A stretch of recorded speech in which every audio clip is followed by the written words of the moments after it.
Hello my friends, and welcome to another lore video, only this time, instead of Halo, it's Destiny.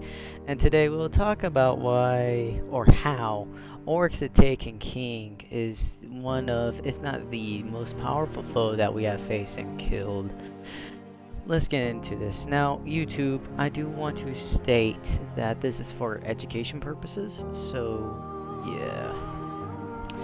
Now, Oryx has probably the best lore I've ever seen, and unfortunately this is not a lore video on all of his lore, but will contain the most notorious parts of his lore. So just keep that in mind. If you want a full story of Oryx, just go to Bife's channel or Evades. Unless you want me to make one because I told well. But let's get into the video. Now, for the context upon the subject, let's go over some things about Oryx. He is the God King of the Hive, and Taken. He is the God King of both the Hive and Taken, killer of hundreds, maybe even billions of worlds and lives. But in truth, we don't really know the number, only he does. He is also known to have been so powerful, his own siblings feared him, that being Zivarath and Savathun, and they refused to be around him out of fear for their own lives and souls. That's kinda wacky if you ask me. But how did he become so powerful? Well, let's see why. It all started after he was taught the sword logic. In short, Oryx, or Oryx? I'm gonna put the text on screen, don't know how to pronounce that. At the time, basically went to war against a very powerful race called, I think, Ecumene? I don't know. I can't really find the exact name right now. Anyway, they were losing bad. The Hive were getting dominated. And so Oryx, in response, because he needed more power, still being the king of the Hive at this point, killed both of his sisters for their power and sword logic. The sword logic is like a level up in a video game. Except, you get all the powers of the enemy you kill. But because of the worm, you must kill to live. So, with the sword logic, you kill them, it's like a level up in the video game, except you inherit all of the enemy's power. Each and every single last aspect of it, you inherit. So, that's the sword logic. But still, Oryx and the Hive were still losing, so he went and found Akka, the worm god of secrets. This is just to mention this. Outside of the Witness and the Worm Gods, only Oryx knew how to take by the time he was finished with Akka. He asked Akka for the power to take, or the Tablets of Ruin. In short, Akka said no, saying that you can't kill me, you're inferior in like every possible way. So Oryx killed him and took it by force, the power to take. As for context, the Tablets of Ruin were not written by the time he killed Akka. Oryx wrote the power to take into the Tablets of Ruin after he killed Akka, or the power to deep, sorry. After he took it by force, he came back to the front lines as Oryx, the Taken King. He dominated his foes and killed each and every single one of them, in the process resurrecting his sisters, once again Savathun and Zivarath, in the process of becoming the most powerful Hive in history. He didn't stop there though. He went on to end countless civilizations, killing billions of people and worlds. But after eons, I think we come to the Taken King DLC.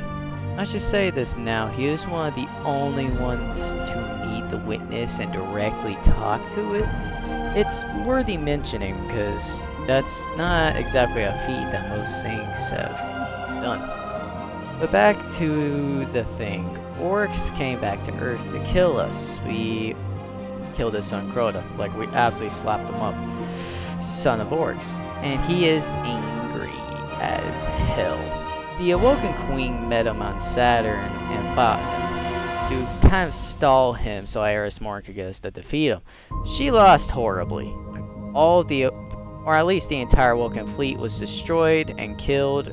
Ultra Soft inevitably crash landed on Mars, dying in the process of being resurrected through darkness, I believe. He destroyed the entire Awoken fleet with one attack from his dreadnought that draws from his power. His power wiped out the entirety of the Awoken Queen's army with one hit. Her whole military was destroyed. That's power, bro. That's power in a nutshell. But whenever she initially attacked, she destroyed pretty much his whole fleet with one attack.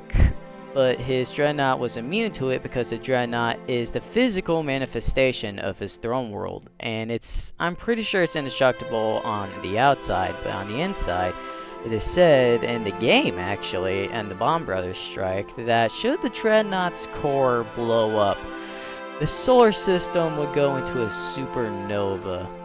Yeah, that's bad. That's not good. We had to fight him, because blowing it up was not a fucking option. So we had to go through a gate. We needed Crota's soul. Went and stole part of it. Went in and fought him and won. He then, in the end, took himself, becoming more powerful than before. But then we killed him in the raid.